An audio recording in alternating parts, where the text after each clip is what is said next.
Hola, buenas tardes, ¿cómo están? Quiero agradecer a la organización, obviamente, por ser parte de este panel. Y me imagino que tienen algo de hambre, ¿no? Yo estoy un poco agotado. Voy a tratar de ser consecuente con eso y voy a colocar la hora aquí, pero no dilatarme mucho. Vamos a ver si funciona. Además, me tomé la libertad de tener unos apuntes a mano porque traje demasiadas láminas.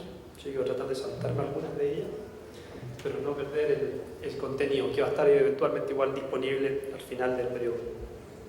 Quiero entregar a través de esta presentación algunos antecedentes de cómo ha evolucionado la adquisición o el acceso a terrenos fiscales para proyectos de energías renovables, enfocado en un ejemplo eólico como caso base, que espero que sirva como dato o antecedente o algún número o conclusión les permita algún entendimiento de cómo está evolucionando eso en el país. No puedo dejar de hablar un minuto de Sowide Group. ¿Cuál es el proceso que ustedes entenderán de desarrollo de proyecto para poder contextualizar cómo se correlaciona el acceso al terreno fiscal y el análisis de la factibilidad de un proyecto eólico? Sowide es una empresa desarrolladora de proyectos de energía eólica y solar, es una empresa alemana que, como verán, no es muy grande, tenemos 200 personas en 12 países, enfocados en proyectos de excelencia en temas eólico y solar, como dije inicialmente.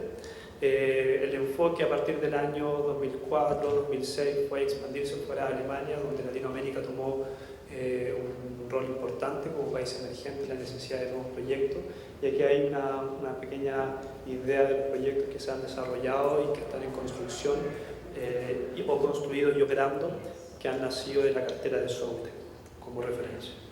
No me voy a detener en esto, sino que quiero avanzar un poco porque está el cursor ahí. Proceso de desarrollo eólico, yo creo que todos saben de qué se trata el desarrollar un proyecto eólico, pero simplemente quiero que sirva de antecedente para contrarrestar con la evolución de adquirir terrenos fiscales. Aquí vamos a tener un caso base, ejemplo para nosotros, que es el primer proyecto desarrollado en terrenos fiscales interconectado, sistema interconectado del Norte Grande, un proyecto de energía renovable. Fue una adquisición de 833 hectáreas, son 90 megawatts ya inyectando la subestación Calama. Básicamente, otro valor, dato a considerar, tenemos acá la renta anual que en ese minuto bordeaba las 2 UF por hectárea. Ya, lamento los que no sean chilenos y no estén muy familiarizados con la UF, la voy a mencionar varias veces, pero después es algo que pueden conseguir como información y acostumbrarse a usarla a poco. ¿Qué sucede? Sowide se enfoca, por lo menos en Chile hasta el momento, en el desarrollo de un proyecto, en identificar su factibilidad. Todos sabrán que eso implica varios estudios, desde identificar un terreno, analizar los recursos y todas las otras variables ambientales, sociales, eléctricas y de mercado que pueden asegurar un proyecto exitoso. Ese proceso de factibilidad necesita asegurar el terreno donde se va a eventualmente instalar y donde va a operar esta planta eólica. Entonces, tenemos que estos 3, 4, 5 años de desarrollo implica desde la identificación de un potencial hasta tener una ingeniería conceptual para un proyecto edificable. Luego nosotros decimos que viene lo más simple en teoría, no es así, pero lo que es la realización y operación del parque. Y este proceso de edificar un proyecto desde el punto de vista de la factibilidad, ¿cierto?, técnica, económica, es súper importante ir ecualizando las etapas de desarrollo, ecualizando los avances en temas acceso a la red, entender cómo va evolucionando el mercado en el corto y el largo plazo, en ese punto de conexión, ver las variables sociales que uno puede no considerar en un principio, pero tampoco generar muchas expectativas en la comunidad, temas ambientales, compromisos, etc. Son cosas que tienen que ir avanzando a un cierto ritmo constante. Ya vamos a ir pasando por primeros screening o visualizaciones o análisis de perfil para llegar a factibilidad o ingenierías básicas, que es necesario mantener alineado, si no el proyecto empieza a a carecer de posibilidad de éxito. En ese contexto, entendiendo eso y la necesidad de poder avanzar paso a paso en estos periodos de análisis de proyectos, es que queríamos comparar más o menos cómo ha evolucionado eso con bienes nacionales. Aquí abajo tenemos el proceso de tramitación del Parque Eólico Valle del Viento. Básicamente partió en 2008 con una postulación para poder tener la posibilidad de instalar el primer mástil meteorológico en el lugar, y finalizando ya, se puede decir, el año 2011, cuando recién en esa oportunidad se conoce el precio al cual uno va a poder tener acceso al terreno, y que en realidad va a poder tener acceso al terreno por parte de bienes nacionales. En este periodo, uno qué es lo que va haciendo, analizando las distintas etapas, haciendo estudios eléctricos, ambientales. Aquí el tema arqueológico fue muy relevante, por lo menos 3 o 4 campañas arqueológicas para poder identificar y poder evaluar adecuadamente los más de 250 hallazgos que se encontraban en el lugar. Y en este periodo de tiempo nos encontramos con 1, 2, 3, 4, 5, 6, por lo menos 6 órdenes o 6 instructivos de cómo se procede en el Ministerio de Bienes Nacionales para poder acceder a los terrenos fiscales. Y aquí es donde voy a ocupar un poco mis apuntes, para no dejar nada en el tintero.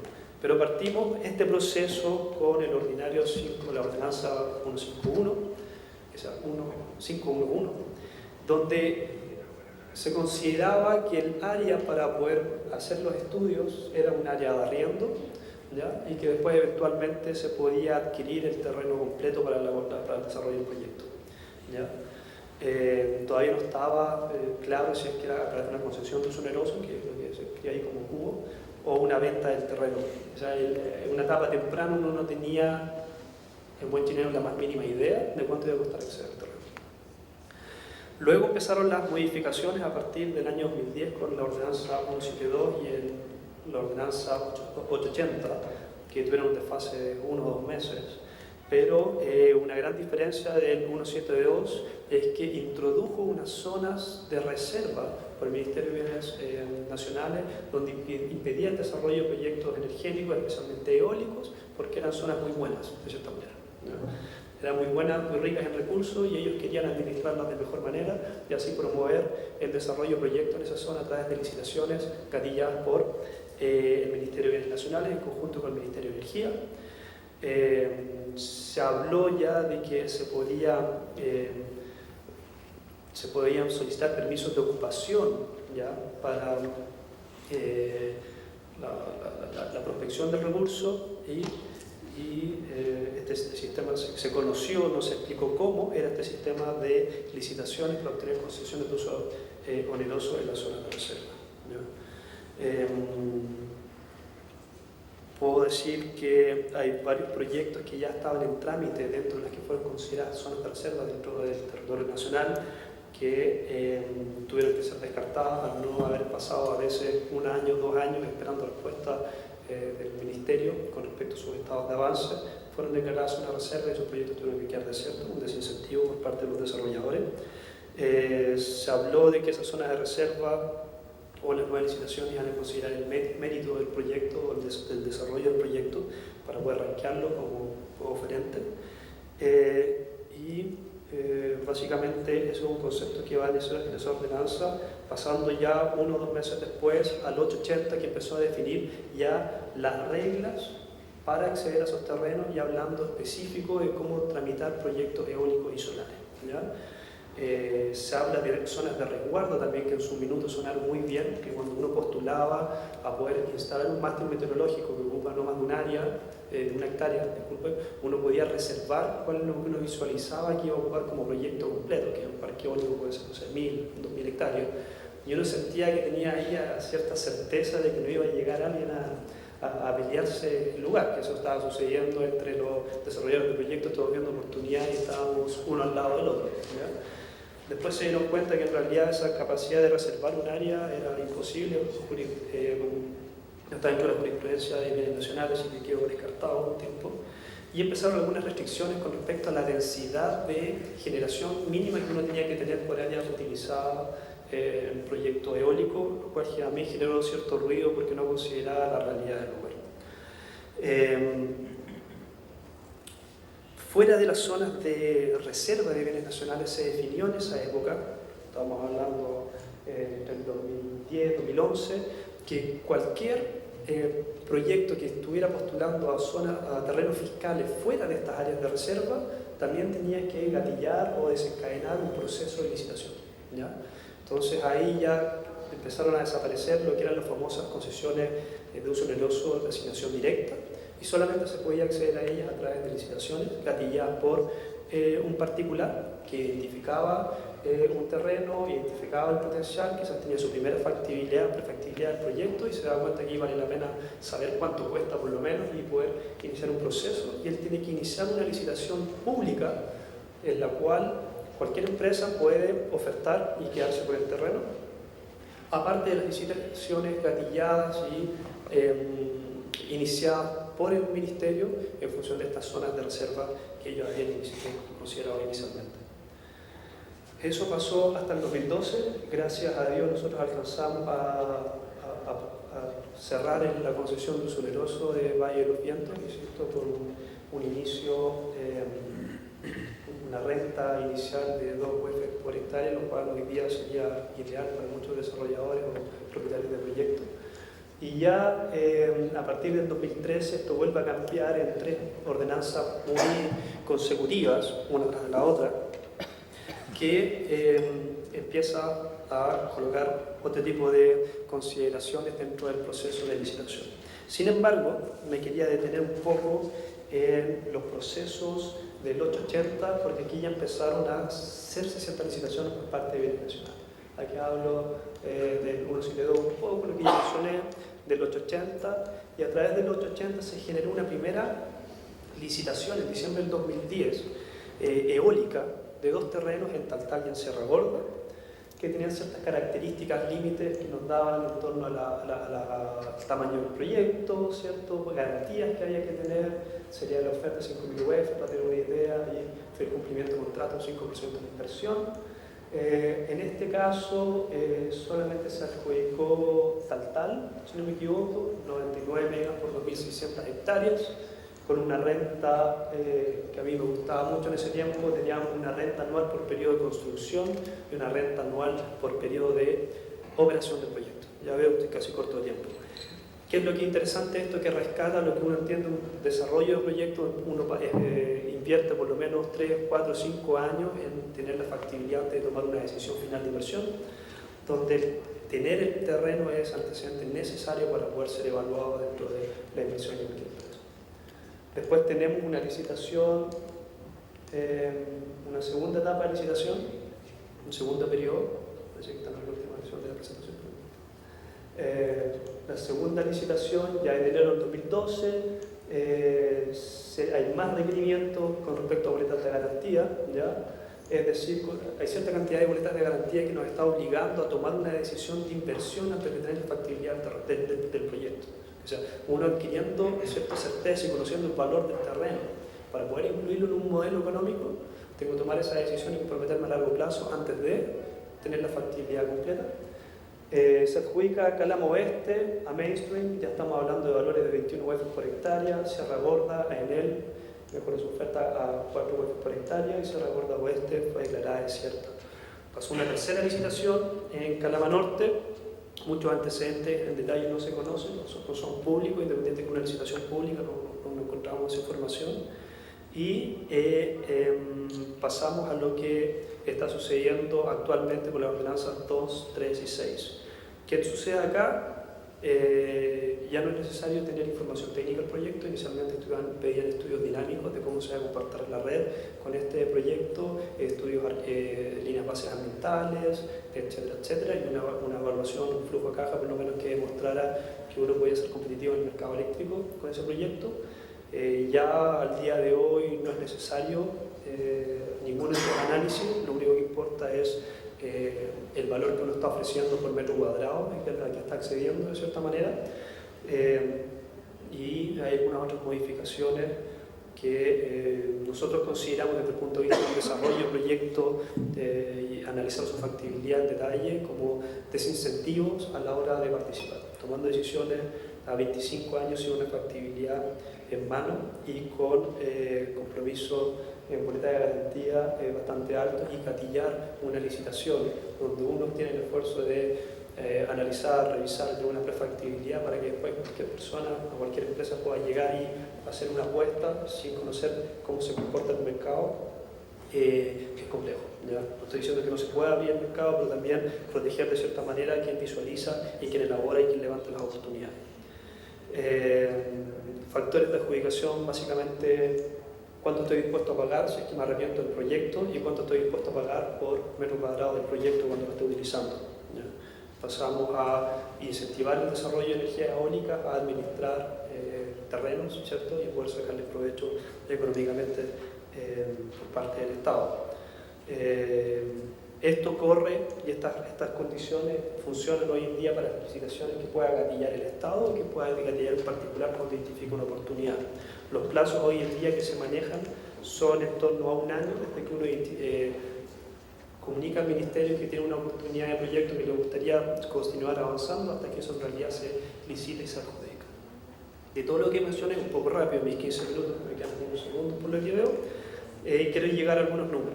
¿Qué sucede acá? Una tabla que nos menciona las últimas 11 licitaciones gatilladas por particulares de terrenos fiscales, que son solares en este caso, para desarrollar proyectos, de las cuales solo 3 fueron adjudicadas finalmente. O sea, ni siquiera quien los gatilló estuvo interesado en presentar ofertas finalmente. Y en resumen, como lo quiero llevar a números, es que desde el 2013 en adelante hasta mayo del 2014, por ejemplo, tenemos en torno a 73 concesiones de uso oneroso otorgadas de manera directa, ¿ya? Con respecto a 4 o 5, si consideramos la del 2011, que han sido gatilladas o incentivadas por el gobierno de Chile en las mejores zonas del norte del país con recursos eólicos. Si bien aquí yo veo 73 oportunidades de proyecto con respecto a 5, si lo llevamos a megawatts, estamos viendo que si las licitaciones directas de concesión de uso directo, de concesión de uso oneroso, están en torno a los 500 megawatts, un cuarto de lo que son las concesiones directas.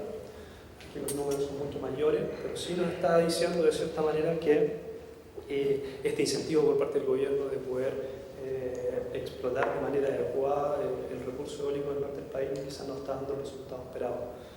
Al día de hoy tenemos más de 110 concesiones de uso oneroso directa, donde despertaron todos los desarrolladores de proyectos cuando empezaron a haber cambios regulatorios. Aquí va a quedar la crema, están cambiando las condiciones del juego, gatillemos nuestros proyectos rápido. Menos de 10 concesiones de uso oneroso por licitaciones, tanto impulsadas por el Estado como por privados, y eso nos lleva a que tenemos todavía zonas de reserva paralizadas en el avance de proyectos, esperando que bienes nacionales puedan gatillar. Tenemos zonas como Taltal, donde todavía quedarán más de 30.000 hectáreas con buen recurso eólico, que no se han licitado por parte del gobierno y tampoco se ha dado espacio para que particulares puedan levantar oportunidades, levantar plazos o lo que sea, y ser innovadores en un modelo de negocio que permita cosechar ese viento. También con respecto a números podemos ver cómo ha evolucionado de cierta manera las rentas concesionales por las concesiones en UF por hectárea. Nuevamente hemos pasado de 6 UF por hectárea a un promedio de 12, 14, con máximos de 21, como vimos en algunas láminas, con mínimos de 1,9, como fue Valle del Viento. Y lo que en realidad lo podemos ver reflejado es que enumerando o calificando de 0 a 10, ya eso no es como una calificación de un 0 a 100%, tenemos que tanto las concesiones directas como las licitaciones que se han desarrollado, tenemos una renta concesional promedio del mismo orden de magnitud de 12 UF por hectárea. Tenemos, el orden de tenemos, lo voy a saltar, factores económicos dentro de la adjudicación muy relevantes, en realidad el único relevante dentro de las licitaciones de las concesiones, y siendo algo importante, pero no lo más importante dentro de un desarrollo de un proyecto por un privado de seguridad directa.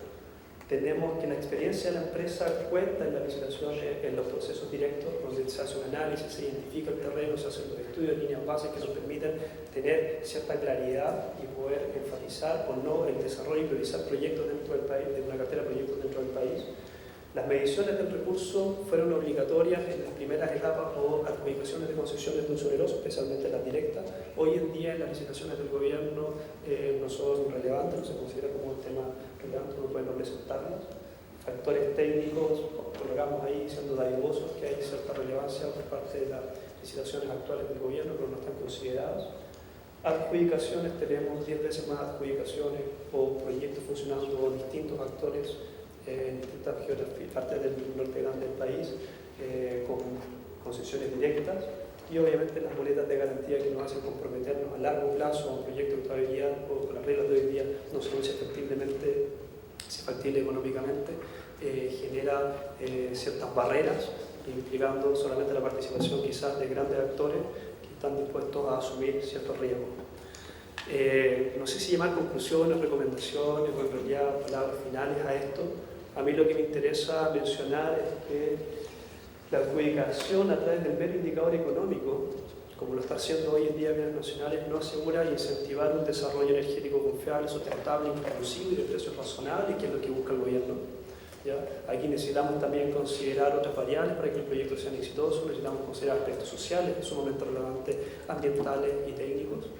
No solamente una oferta a ojos cerrados por un metro cuadrado hasta saber si el proyecto es factible. Eso no sé si que en realidad está reflejando el interés del gobierno de poder tener un desarrollo sustentable en temas energéticos en el país.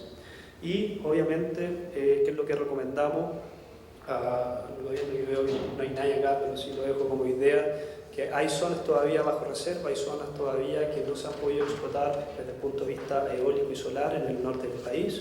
La solicitud es que el gobierno debería poder tomar conciencia de que la única forma de seguir dándole dinamismo a una industria que está avanzando, que está haciendo proyectos que se están consolidando en el mercado y aportando la solución en el corto plazo a escasez energética, debería liberar esas zonas y otorgar concesiones de uso oneroso directas a quienes puedan promover de manera adecuada proyectos que consideren no solamente un punto de vista económico, que sabemos que tiene que haber retribución por el uso del terreno, pero sí también pueden manejar otras variables tan importantes como políticas ambientales y sobre todo sociales hoy en día.